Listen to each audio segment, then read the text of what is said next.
Okay, welcome, my dear friends. Today's our eminent resource person, Dr. Pulluru Savita Madam Garu, Assistant Professor, Head Department of Botany, Government Degree and PG College, Godavari Kani. Last class, Madam has clearly explained about the NEET Opsida, the type study, morphology, anatomy, including the reproduction and life cycle. And today, Madam is going to explain about the Psychedopsida, the type study, cycus. Madam is going to explain about the cycus. It is a most important topic regarding of UG, PG and other competitive exams in gymnospems. So, Madam, please welcome and start your session. Thank you, sir. So, good evening, everybody. Today we are going to learn about the type study of cycus. Already we have Madam, completed about. if possible, please click on slideshow. Yeah, I'm presenting, sir. Is it not clear, sir? No, ఇది మనకి ఏంటంటే So, good evening, everybody. Today we are going to start this what you say type study of cycus. Already I have dealt with Pinus and Natum. I think we have covered a lot of important points in Pinus and Natum. If any more are there, I will share you on last class. So, within 2 classes, we will be going to complete the cycus. And so, when you come to the classification of cycus, it belongs to the kingdom Plantae, division Cycadophyta, class Cycadopsida, order Cycadales, family Cycadaceae. So here, family Cycadaceae, genus Cycas. This is the classification of the cycas.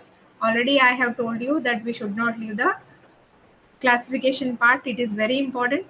And when you come to the distribution of the cycas, cycas is distributed in Japan, Australia, India, Indochina, China, Mauritius, Africa, Nepal, Bangladesh, Sri Lanka, and Myanmar.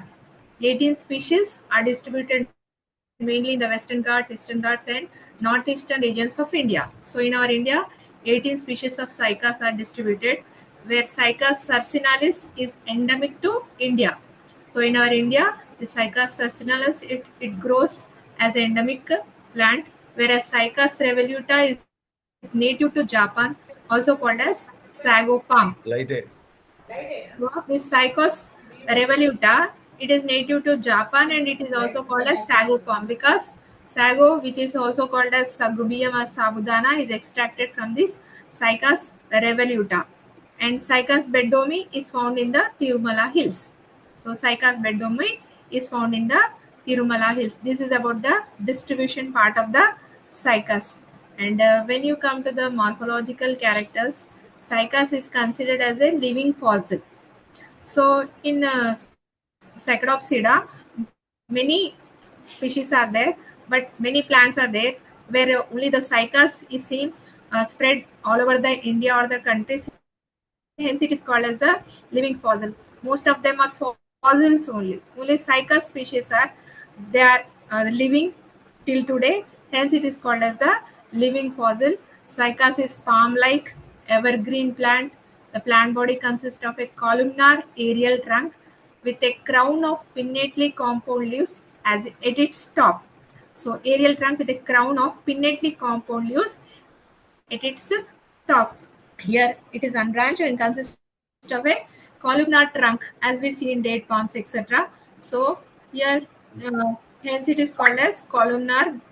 Trunk is columnar and leaves are pinnately compound with a rachis in between. Rachis will be there and on either side of the rachis leaves will be spread. So roots in cycas are two types: normal tap roots forming a taproot system and coralloid roots. So here two types of roots will be present: tap roots and coralloid roots. Normal tap roots are positively tropic, means they grow into the ground and grown deep into soil and generally possess no root hairs. So here the root hairs will be very less in number. Some lateral roots get infected with bacteria, fungi and algae and grow phototropically and are called as coralloid roots. So some of the roots they grow phototropically and they look as if as corals or coral reefs. Hence, the name is given as coralloid roots, and they undergo dichotomous branching. Each root at its tip, it divides into two branches. Every root, lateral root, at its tip, it divides into two branches. Hence, yeah, because of this division, they appear as coral reefs. Hence, the name coralloid roots is given to them. And moreover, these coralloid roots, they bear either bacteria, fungi, and algae, which lead symbiotic life in their cortical region, etc. So here mostly Anabina cycadae, Nostoc punctiforme, Oscillatoria, Azotobacter, Pseudomonas, Radicola, and Racidicola, and a few fungi are thought to lead symbiotic life in the roots. So when you come to the algae, Anabina cycadae, Nostoc punctiforme, Oscillatoria, these are the algal members, whereas Azotobacter, Pseudomonas, Racidicola, they are bacteria, and a few fungi. They lead symbiotic life in the roots of the coralloid roots of the cycas. This is a special character in the cycas where two types of roots are present. One is taproot system, one is coralloid root system. In coralloid roots, you will be seeing the dichotomous branching, and these grow phototropically.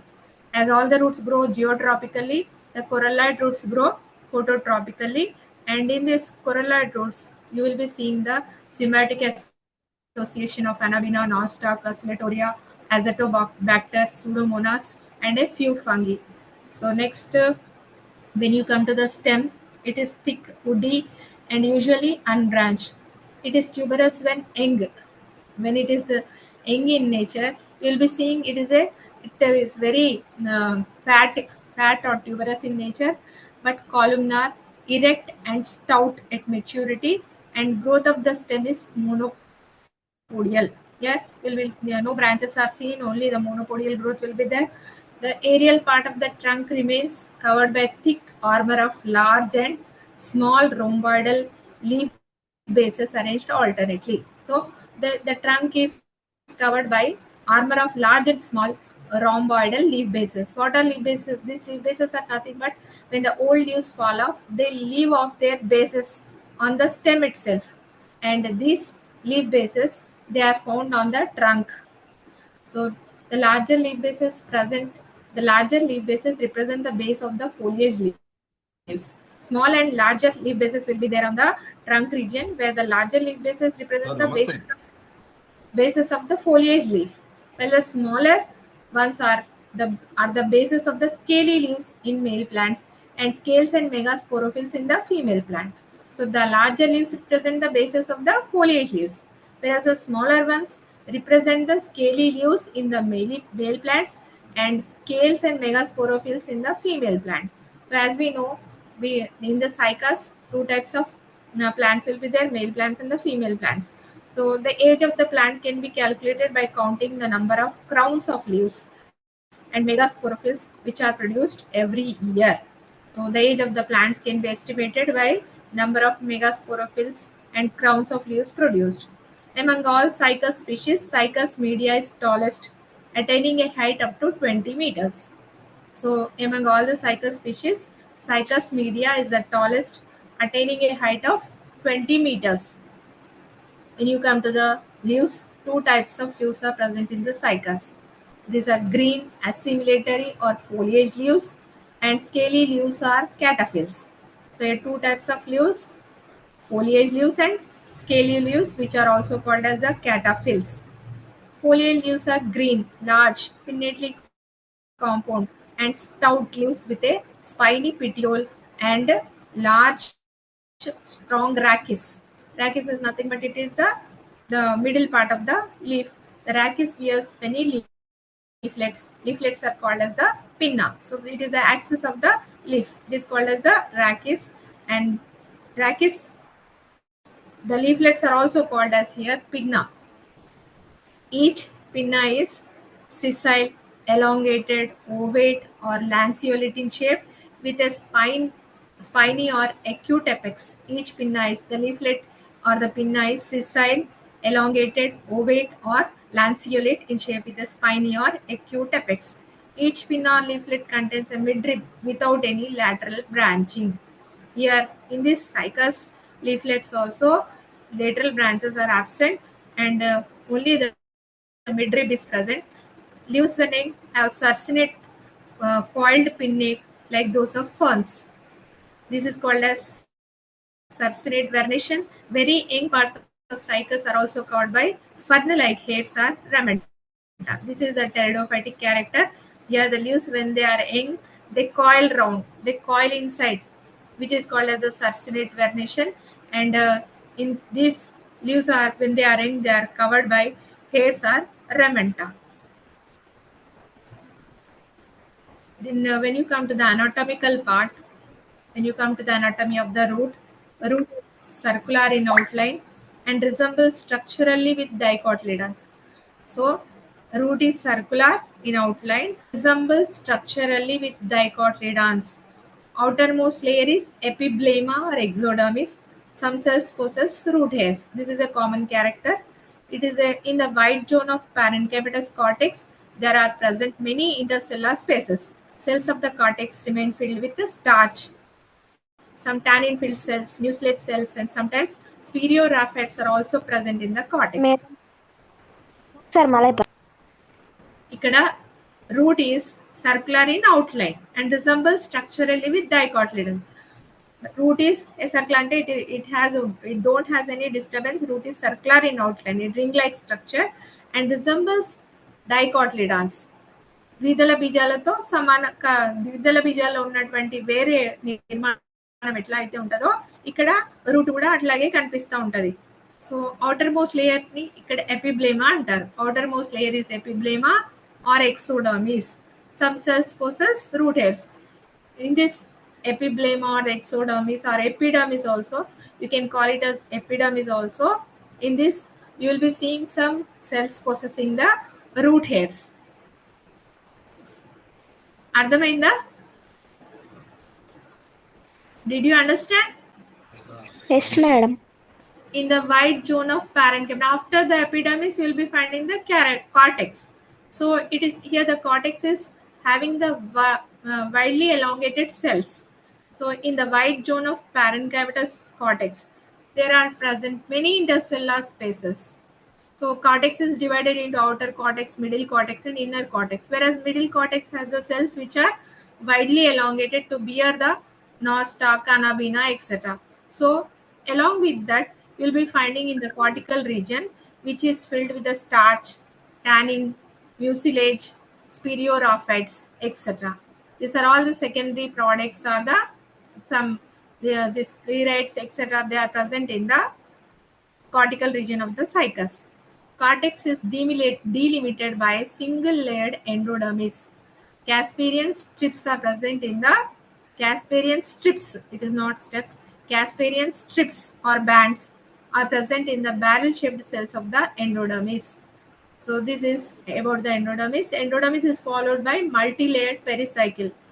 Xylem and phloem bundles in the roots are radially arranged. As it is a root, we can say that the roots are radially arranged. So the roots are usually diarch. Two xylem bundles are present, so they are diarch. Xylem and phloem bundles are two in number, hence they are diarch in nature. So the protoxylem consists of spiral tracheids, while the metaxylem consists of scalariform tracheids. When you come to the xylem part, so protoxylem, which is small and which is younger and which is formed earlier, consists of spiral tracheids, while the metaxylem consists of scalariform tracheids. So as we know that tracheids have different types of thickenings on their lateral walls during the secondary growth. So here the protoxylem consists of spiral tracheids, while the metaxylem consists of the scalariform tracheids. Vessels are absent. So as we know that in gymnosperms, vessels are absent except the neatum. In neatum, it is an exceptional case where vessels are present, but in cycas and pinus, we won't see the vessels. Phloem is present alternately with xylem groups and consists of sieve tubes and phloem parenchyma. Pith is generally absent. Medulla is absent here. So that was the anatomy of the normal root. When you come to the anatomy of the coralloid root, Anatomy of coralloid root resemble normal root except some characters like the secondary vascular tissues coralloid roots is either totally absent or poorly developed. So here the vascular tissue in coralloid roots, it is either totally absent or poorly developed. The cortex is wider in comparison with the normal root. Presence of greenish algal zone in the middle of the cortex. So in the coralloid root, you will be finding the middle cortex which has the elongated cells which has the green algal zone consisting of algae which is leading the symbiotic life with the coralloid roots. So algal zone consists of radially elongated, large, thin-walled cells having large intercellular spaces occupied by algae. Xylem is exarch and triarch. In this coralloid roots, you will be seeing the exarch and triarch xylem. Most of the tissues they're not clearly visible. Only the middle cortex will be much developed, and you will be seeing the association of algae or the bacteria or the fungi in that zone. So next, when you come to the anatomy of the stem resembles dicot stem. Endodermis is ruptured due to leaf bases. As we have already learned that because every year the new leaves will be arising and the older leaves will be falling off. The leaves which fall off, they will be leaving their leaf bases on the stem, outer part of the stem. So here, hence the endodermis is not clearly visible. It is, we will be seeing the broken epidermis. So this is epidermis, not endodermis. So here this is broken epidermis. Epidermis is ruptured due to leaf bases, parenchymatous cortex with mucilaginous canals, starch grains, and girdle leaf traces. Parenchymatous cortex will be present, which consists of mucilage canals, starch grains, and starch grains will be there, which is responsible for the formation of the sago or the sagubium. So more starch grains will be there, hence the starch is extracted from this stem part, cortical part of the stem, and they are made into sago or the sagubium, and girdle leaf traces will be there. So in the in the stem, when you come to the anatomy of the stem, epidermis consists of leaf bases, and these leaf bases will be covering the whole stem. So where the vascular system goes directly into the stellar part, there you will be seeing the leaf traces. Whereas where they come from the opposite side of the stem, they will be forming a girdle-like structure. They have to surround the stem part and they enter into the stellar portion. Hence, that is called as the girdle-like leaf traces. So two types of traces will be present: normal leaf traces, direct leaf traces, which have connection with the leaves to the stellar portion, and girdle leaf traces where the opposite side leaves, they have to make a girdle like structure to enter into the stellar portion. So those are called as the girdle leaf traces. And starch in the cortical region is called as sago. Endodermis and pericycle are not demarcated here. So when you come to the anatomy of the stem, endodermis and pericycle are not clear here. Many leaf traces are seen in the cortical region of the stem. Some are normal and some are girdle-like. Stele is ectoploic stele. Ectoploic means you will be finding the phloem outside and xylem inside. So ectoploic siphonostele with numerous vascular bundles arranged in a ring. Siphono means here medulla will be there and phloem will be outside and xylem will be inside. The vascular bundles are arranged in the form of a ring. Vascular bundles are conjoined, collateral, and open. Conjoined, collateral, and open type of vascular bundles are seen.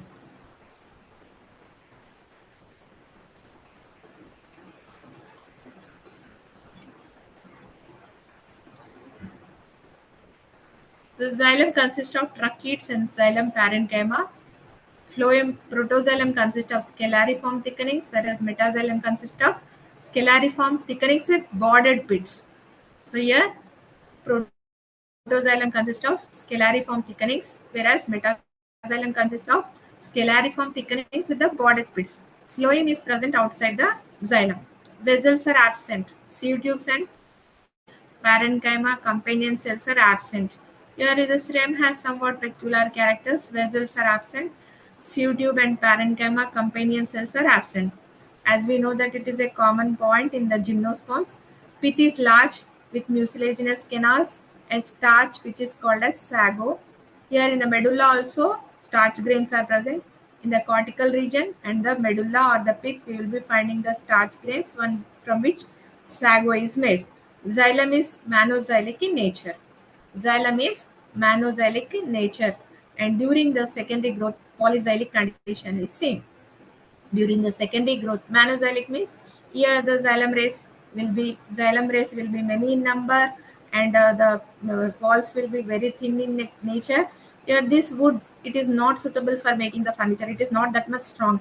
So in Cycas and Netum we will be seeing the monoxylic wood, whereas in Pinus we will be seeing the pycnoxylic wood. So during secondary growth, polyxylic condition is seen. So in Cycas also, secondary growth will be taking place in the stem where many xylem bundles are seen. Polyxylic condition is seen. Vascular bundles will be forming in ring-like structure, and this is called as polyxylic condition. So when you come to the anatomy of Rachis, Rachis has well-developed epidermis. Rachis has well-developed epidermis. Hypodermis consists of 2 to 3 layered chlorenchymatous cells followed by 5 to 6 layered sclerenchymatous cells. So hypodermis consists of 2 to 3 layered chlorenchymatous cells followed by 5 to 6 layered sclerenchymatous cells. Many mucilage canals and vascular bundles are present in the ground tissue. Vascular bundles are arranged in the form of inverted omega shape. It is a Latin word, and this is the peculiar character in the cycas, where in the rachis of cycas, you will be seeing the vascular bundles are arranged in the form of inverted omega shape. So you will be seeing in the diagram, xylem is diploxylic with centrifugal and centripetal type of xylem. Xylem is diploxylic with centrifugal. Two types of xylem will be there, centrifugal and centripetal type of xylem. At the base of the rachis, centripetal xylem is not well developed. In the middle of the rachis, both the xylem are well developed. And centripetal and centrifugal, both types of xylem are well developed in the middle of the rachis, and at the apex of the rachis, centrifugal xylem is absent. When you come to the centripetal xylem, here the protoxylem will be facing towards the lower side, and the metaxylem will be placing towards the outside. Protoxylem will be facing towards the inside, and metaxylem will be facing towards outside. That type of xylem is called as the centripetal. And when you come to the centrifugal xylem, here the metaxylem will be facing towards the inside, and protoxylem will be facing towards the outside, that is towards the epidermis. That is called as the centrifugal xylem.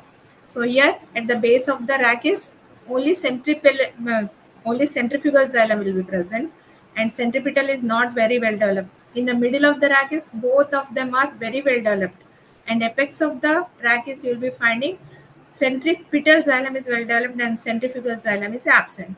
So this is about the anatomy of the rachis, where in the diagram you will be seeing this is omega shape, inverted omega shape. The inverted, this should be like this, but here you are seeing the inverted omega shape of the vascular bundles in the rachis part, where the middle of the rachis is bulged. Next, when you come to the anatomy of the leaf, internal structure of the cycas leaf can be differentiated into swollen midrib and two lateral wings. The wings are curved downwards. The outermost layer of the leaf consists of thick-walled epidermis surrounded by layers of cuticle. Upper epidermis is continuous layer, while the lower epidermis is broken by many sunken stomata. So on the lower epidermis, you will be seeing the sunken stomata, and cycas leaf, it shows a broad or the bulged middle portion with the lateral wings. The wings are curved downwards. Here you will be seeing the diagram where this wings part, they curve downwards, and in the middle it is a bulged portion. Here, due to the absence of the lateral veins, transfusion tissue is present in the wing part of the cycas leaflet. So below the upper epidermis in the sclerenchymatous hypodermis, which is more cells thick in the midrib. Hypodermis is absent below the lower epidermis except in the midrib. So sclerenchymatous hypodermis is there in the midrib part, but in the lateral part of the leaf you won't see the sclerenchymatous hypodermis. So the mesophyll is differentiated into palisade and spongy parenchyma, and this is present only below the in the midrib region only, whereas in you will be seeing that in the lateral parts only spongy parenchyma is present. So spongy parenchyma is present only in the wings directly above the lower epidermis. Mesophyll is differentiated into palisade and spongy parenchyma, and this you will be seeing in the diagram here. The palisade parenchyma is continuous, but spongy parenchyma is present only in the middle region of the leaflet. Spongy parenchyma is present only in the middle region, whereas the palisade parenchyma is present continuously both in the midrib and the lateral veins, lateral wing-like structures of the leaflet. So here secondary transfusion tissues are present in the mesophyll cells. Single vascular bundles are present in the midrib portion of the leaflet. Vascular bundles are conjoined, collateral, and open. It is diploxylic, and diploxylic to triangular centrifugal xylem is well developed with endark protoxylem. Phloem is arc-shaped and remains separated by cambium. Phloem is arc-shaped and remains separated by the cambium. Xylem it is centrifugal xylem, it is triangular in shape, and phloem is shaded and remains separated by cambium. Phloem consists of sieve tubes and phloem parenchyma. Companion cells are absent. Here the companion cells are absent. Parenchymatous cells in the midrib contain calcium oxalate crystals.